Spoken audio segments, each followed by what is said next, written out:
خیلی از عزیزان ما در افغانستان، در تاجیکستان و در بعضی از مناطق اهل سنت در ایران احساس میکنن که ما به عنوان انسانهایی که تابع مذهب امام ابو حنیفه رحمت الله علیه یا امام شافعی رحمت الله علیه یا امام مالک رحمت الله علیه یا امام احمد ابن حنبل رحمت الله علیه هستیم، باید انسانهای خشک و متعصب باشیم، چشم و گوشمان بسته باشه، به هیچ عنوان هیچ روایتی، هیچ حدیثی، هیچ تفسیری رو که در ظاهر مخالف با مذهب ما باشه این رو نپذیریم، بلکه چشم و گوش بسته هر ملایی، هر انسانی، هر داملایی در منبر هر چی رو که به ما میگه به نام مذهب باید قبول بکنیم، در حالی که این حرف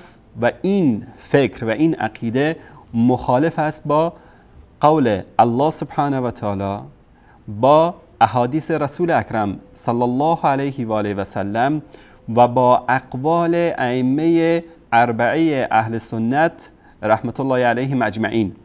تک تک این عزیزان ما را امر به این کردن که در پی دلیل باشیم، در پی حدیث صحیح باشیم و همه این عزیزان روایت شده که اگر که یک حدیثی به پایه صحت رسید مذهب این بزرگواران است و این به این معنا نیست که خدای نکرده من حنفی یا من شافعی یا من مالکی یا حنبلی حدیث صحیح که ظاهراً با مذهب من در خلاف هست این حدیث را من قبول بکنم من خارج از مذهب می شوم، در حالی که این دروغ و تهمت و افتراحی است که به ائمه بزرگوار اهل سنت زدن، کسانی که نمیخواهند اون بازارهایی که به اسم دین و به اسم مذهب برای خودشون درست کردن خراب بشه. همه این بزرگواران ما رو به این تشویق کردن که پیرو رسول الله صلی الله علیه و آله و سلم باشیم، نه پیرو فلان امام یا پیرو فلان ملا یا پیرو فلان داملا یا پیرو فلان شیخ، بلکه اطیع الله و اطیع الرسول است، از الله و رسولش پیروی میکنیم. من کلیپی رو خدمت شما عزیزان پخش میکنم از یکی از علما در منطقه خودشون به عنوان یکی از علما مطرح هستن، آقای حیات الدین صاحبی، که ایشون در یک کلیپی تهمت و افترا میبندن به علمای بزرگوار احناف و اهل سنت که ترک کردن مذهب یا عمل نکردن به یکی از دستورات مذهب این انسان را از مذهب خارج میکنه، باید شلاق زده بشه و یک سری مطالب دیگری که نسبت داده میشه به بزرگواران و علمای سرشناس احناف. اول این کلیپ رو میبینیم و بعد از اون انشاءالله من در مورد این کلیپ صحبت هایی دارم. خوب دقت بکنید، ایشون مطلبی رو که بیان میکنه نسبت میده به ملا علی قاری رحمت الله علیه، یکی از علمای بزرگوار احناف، و نسبت میده به فتاوای عالمگیری یا الفتاوی الهندیه که کتاب فتاوای معروف هست در مذهب احناف. این مطلبی رو که ایشون از پیش خودش درست کرده نسبت میده به این دو عالم بزرگوار و ما بحث و جستجویی که کردیم در کتب این بزرگواران خدمت شما عزیزان نشون خواهیم داد. قضاوت رو میسپاریم به شما، خاصتا به جوانان عزیزی که متعصب نیستن و کورکورانه از کسی حمایت نمی کنن و کورکورانه از کسی پیروی نمی کنن. با همین کلیپ رو میبینیم و بعد از اون انشاءالله در خدمت شما بزرگواران خواهم بود. برابر کافران بیستیم و کافران به مسلمان میسازیم، مسلمانان میرن و مسلمان ها را مشرک کتاب میکنن. الله رحم کنه بالای همگی ما و شما، الله همگی ما و شما غرق دریای رحمت بگردانه. مولا علی قاری صاحب میفرماید که ولو در یک مثلا تقلید از غیر اجازه نیست. جلد سوم صفحه 208 فتاوای عالمگیری نقل میکنه اگر کسی از مذهب حنفی به شافعی میرسی اونو دوره زده میشه. چرا مذهبی معظم بلند می باشه. اما اگر از دیگه مذهبا به دیگه مذهبا میرم خوب نیست. اگر نره خوب است، بازم اگر رفت دیره نمیشه، تعذیر کرده برای این نمیشه که خود جناب سیدنا امام شافعی صاحب میفرماید مردم مجتهدین عیال است برای امام اعظم رحمت الله علیه، و خود امام شافعی صاحب میفرماید محدثین عیال است برای امام مالک صاحب. اونا برایشان که فیصله است، اونا قدر یک دیگرشان را میدانستند، محبت یک دیگرشان داشت. امروز کسایی پیدا شده که گفتم امروز ناکسان به کمالی رسیدند که از خودسری به حرف سلف خط کشیدند. الله سلف صالح ما و شما را خوشنود بگردانه، الله قبرهایشان را پر نور بگردانه. باقی گپایی که ان شاء الله ما برادرای محترم فردا براتون عرض میکنم. من کلیپ ایشون رو کامل پخش کردم از اول تا آخر، دقیقا همون مطلبی که محل استشهاد ما بود. من تعجب میکنم از جناب صاحبی صاحب که شما یک کمی برید تحقیق بکنید، مطالعه بکنید. این ملا علی قاری صاحب، اصل عبارت ایشون است، ملا علی قاری صاحب گفتن که در یک مسئله خیلی کوچک هم نباید که از دیگر مذهبی پیروی کرد. فتاوای عالمگیری جلد 3 صفحه 208. شاید شما بینندگان فکر کرده باشید که این فتاوای عالمگیری تالیف ملا علی قاری است. اکثرا شاید علما میدونن این چیزها رو، منتها کسانی که اطلاع ندارن از این کتابا شاید اینطوری برداشت کرده باشن، در حالی که ملا علی قاری و تالیفاتش یک شخصیت جدا با تالیفات جدا. فتاوای عالمگیری یک کتاب فتوایی بوده که در هند در زمان عالمگیر یکی از شاهان مغول این کتاب در اونجا آماده شده و در این کتاب فتاوایی هست در رابطه با مسائل فقهی مذهب حنفی که امروز متداول است و در بین علما به این فتاوا عمل میشه. منتها ما برای اینکه همیشه دیدید که ما وقتی که مطلبی رو میخوایم رد بکنیم با دلیل با مدرک مییم مطلب رو رد میکنیم. ما رفتیم سراغ یکی از کتاب هایی که جناب ملا علی قاری صاحب رحمت الله علیه، یکی از علمای بزرگ احناف، این کتاب رو نوشتن. این کتاب تزیین العباره لتحسین الاشاره. دوستان اینو نشون بدن. این کتاب تزیین العباره لتحسین الاشاره. ایشون در این کتاب در قضیه اشارتی که در تشهد میکنند اومده این مطلب رو، این در اشهد ان لا اله الا الله و اشهد ان محمد رسول الله، وقتی این حرکت دست رو این رو اومده بررسی کرده، روایاتش و مخالفین موافقین رو در این مطلب بررسی کرده. ما هرچی گشتیم در کل کتاب‌های ملا علی قاری رحمت الله علیه مطلبی رو که این ملا صاحب بهش اشاره میکنه در کتاب‌های ایشون پیدا نکردیم و این دروغ و بهتان هست به ملا علی قاری رحمت الله علیه، بلکه مطالبی در کتب این بزرگوار پیدا کردیم که کلاً مخالف هست با آنچه که ایشون نسبت میده به ملا علی قاری. دوستان این رو نشون بدن. همین کتاب تزیین العباره است، صفحه 66. در اینجا کلاً این کتاب کلاً در مورد این موضوع نوشته شده. در اینجا میاد در این قسمت وقتی که احادیث و روایات رو در مورد این اشاره کردن در تشهد رو نشون میده، بعد میاد میگه که وقد اغرب الکیدانی. کیدانی یکی از علمای معروف احناف است. حیث قال والعاشر من المحرمات، دهم از محرمات، یعنی دهمین چیزی که حرام هست در نماز، الاشاره بالسباب که اهل الحدیث، یعنی اشاره کردن در تشهد مانند اهل حدیث، مثل اشارت جماعه یجمعهم العمل به حدیث رسول الله صلی الله علیه و آله و سلم، مانند جماعتی که عمل میکنن به حدیث رسول اکرم صلی الله علیه و آله و سلم. ملا علی قاری رحمت الله علیه در جواب این حرف کیدانی چی میگه؟ و هذا منه خطأ عظیم، میگه این خطا بزرگی است و جرم جسیم، یک گناه نابخشودنی و بزرگ است. منشأه الجهل، منشأ این حرف نادانی است.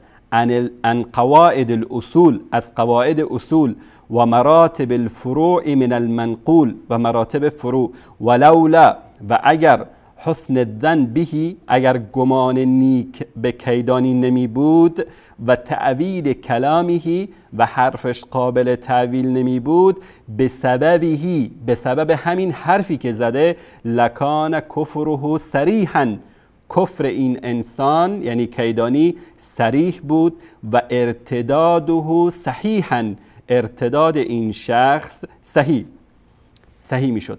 فهل یحل للمؤمن ان یحرم ما ثبت من فعله، آیا جایز است برای یک مؤمن که حرام قرار بدهد آنچه که از فعل رسول الله صلی الله علیه و سلم ثابت شده؟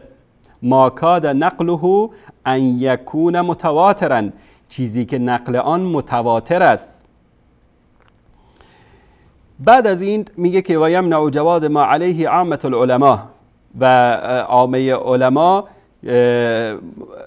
جواز این عمل رو دادن. کابرن ان کابر، یعنی پشتن در پشت جواز دادن این عمل به سنت رسول اکرم صلی الله علیه وسلم.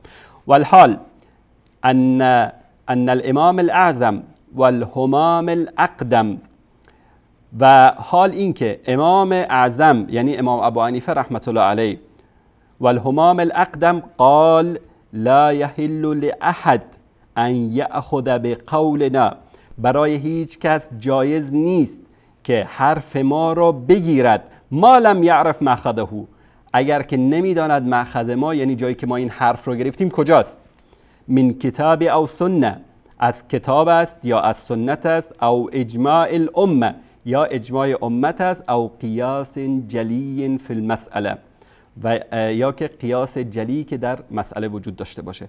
و قال الشافعی علیه رحمه، شافعی رحمت الله علیه میگوید که اذا صح الحدیث على خلاف قولی فضربوا قولی على الحائط واعملوا بالحدیث الضابط، اگر که حدیث صحیح به شما رسید که مخالف قول من بود، حدیث صحیح را بگیرید و حرف من را به دیوار بزنید. این از امام شافعی رحمت الله علیه. فاذا عرفت هذا، اگر این رو فهمیدی، فعلم انه، بدان که لو لم يكن نص للامام على المرام لكان من المتعين على اتباعه من علماء الكرام فضلا عن العوام ان يعملوا بما صح عنه علیه الصلاة والسلام. میگه اگر که نصی از امام یعنی امام ابو حنیفه رحمت الله علیه بود در این مورد، اگر نصی در این مورد نبود از امام، شما باید از علما و از عوام بر آنها واجب است که از پیامبر صلی الله علیه و آله و سلم متابعت بکنن اگر نصی از امام نبود. و کذا، و اگر، اینجا فرضاً میگه، و اگر لو صح عن الامام فرضاً، اگر از امام ابو حنیفه رحمت الله فرضاً هم ثابت شده باشه که نفی الاشاره، که گفتن که اشاره نکنید در تشهد، و صح اثباته عن صاحب البشاره، و ثابت شد صحت این حدیث از صاحب بشارت صلی الله علیه و آله و سلم، فلا شک فی ترجیح المثبت المسند الیه صلی الله علیه و سلم، هیچ شکی نیست که ما باید ترجیح بدیم حدیث و فرموده رسول الله صلی الله علیه و سلم رو بر آنچه که امام اعظم رحمت الله علیه گفته. کیف وقد تطابق نقل الصریح مما ثبت عنه علیه الصلاة والسلام بالاسناد صحیح. چی کار میخواید بکنید الان که این قضیه اشاره کردن در تشهد با اسناد صحیح از پیامبر صلی الله علیه و آله و سلم ثابت شده است؟ و من انصف ولم یتعسف، و کسی که انصاف داشته باشه و تعصب نداشته باشه، عرف ان هذا السبیل اهل التدین، میداند که عمل کردن به حدیث پیامبر یعنی سبیل و راه اهل تدین و ایمان است، من سلف و الخلف، از گذشتگان و آیندگان. و من عدل عن ذلك فهو هالک، هر کس که از این دوری بکند، روی گردان شود، نابود می شود.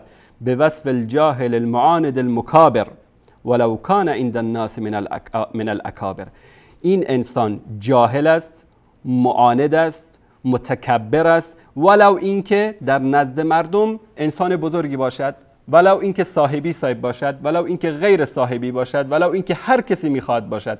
هر کسی که سنت صحیح پیامبر صلی الله علیه و سلم رو رد میکنه، این انسان دوستان نشون بدن جاهل هست، معاند هست، مکابر هست. این رو من نمیگم، این رو ملا علی قاری رحمت الله علیه، یکی از علمای بزرگ احناف، در کتاب تزیین العباره لتحسین الاشاره، در این کتابش علامة المحدث الفقيه ملا علی قاری ابن سلطان محمد القاری المتوفى سنه 1014 در سال 1014 ایشون وفات کردن. این از کتاب ملا علی قاری که ایشون ذکرش رو کرده بود. میریم بر مصدر دیگری که ایشون ذکر کردن در این کتاب، در کتاب فتاوای عالمگیری. ما رفتیم فتاوای عالمگیری رو پیدا کردیم، فتاوا الهندیه معروف است. دوستان عزیز تصویرش رو نشون بدن. این الفتاوا الهندیه، این کتاب هست، این صفحه دومش. قضیه 39 داره که ایشون میگه 39 شلاق زده میشه. در بخش تعزیرات در اینجا اومده، در این کتاب در صفحه 167 این کتاب اومده که در اینجا مسئله تعزیر رو ذکر میکنه که تعزیر مراتبی داره که تعزیر الاشراف هست و هم العلماء و العلویه بالاعلام و هو ان یقول له القاضی بلغنی انک تفعل کذا. اینجا قضیه تعزیر رو بیان میکنه، میگه و در اینجا میگه که و اکثره 39 صوتا. در اینجا میگه که اکثر ضربات شلاق در تعزیر 39 ضربه شلاق است. میریم در اینجا ذکری از قضیه داخل شدن در حنفیت و خارج شدن از حنفیت نیست. در صفحه بعدی در اینجا در این قسمت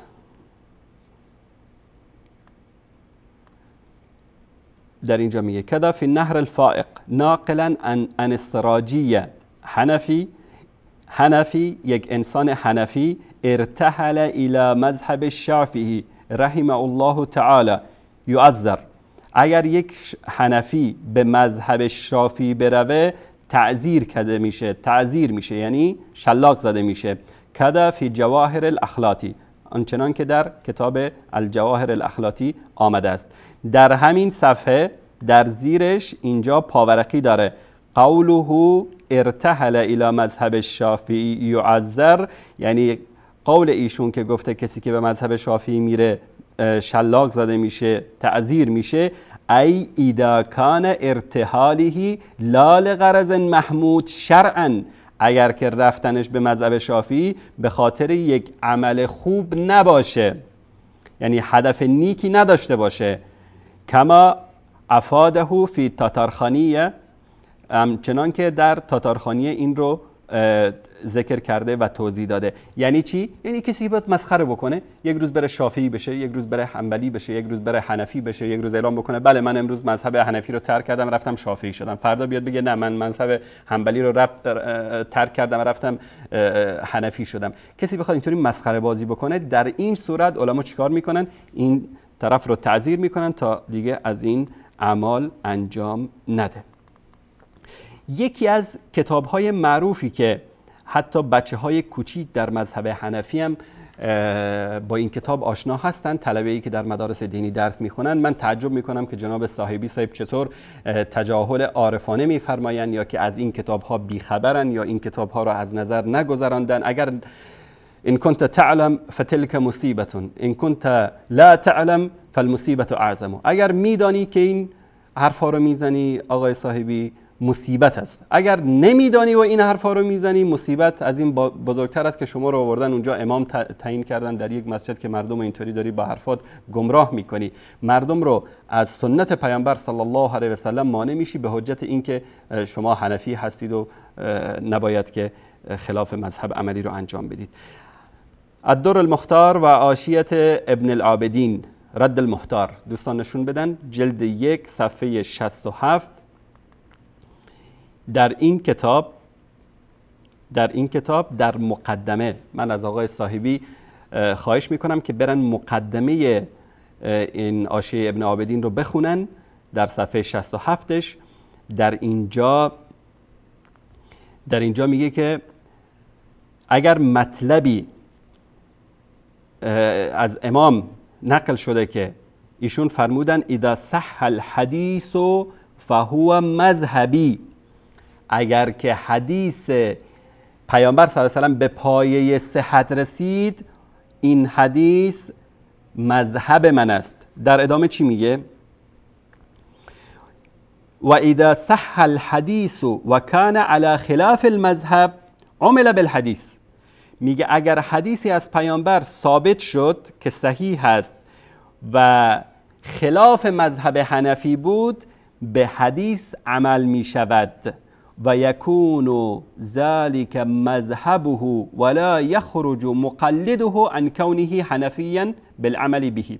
اگر یک حنفی به یک حدیث صحیح از پیامبر صلی الله علیه و سلم عمل میکنه، از حنفیتش خارج نمیشه. چرا؟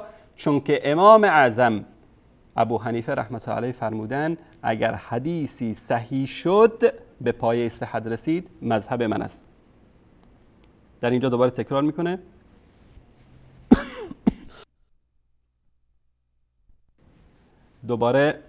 تکرار میکنه که اذا صح الحدیث فهو مذهبی، اگر که حدیثی به پایه صحت رسید، امام اعظم رحمت الله علیه میگه که مذهب من است.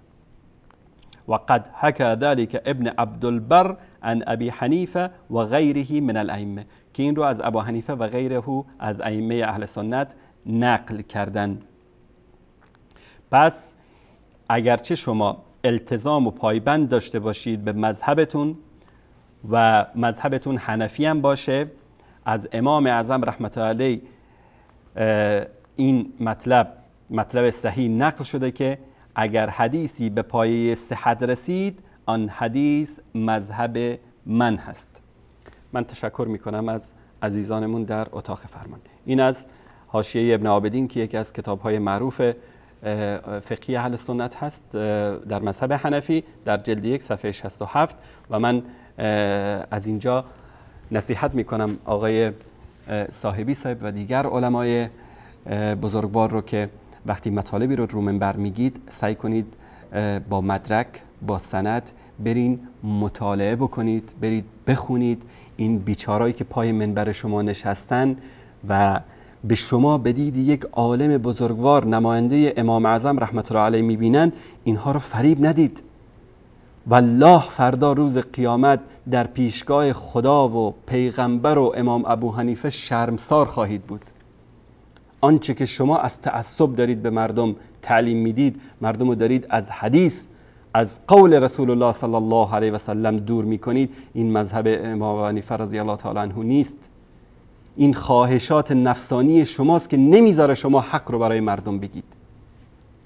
و من از همین منبر خواهش میکنم از جناب صاحبی صاحب که اگر مطلبی از ملا علی قاری صاحب در مورد این ادعایی که به ایشون نسبت دادن دارند، این رو برای ما بفرستن. ما در هفته آینده انشالله در شبکه پخش خواهیم کرد. ah ah ah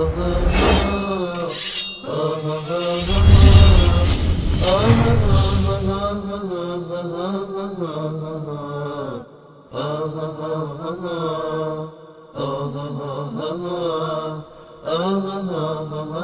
ah ah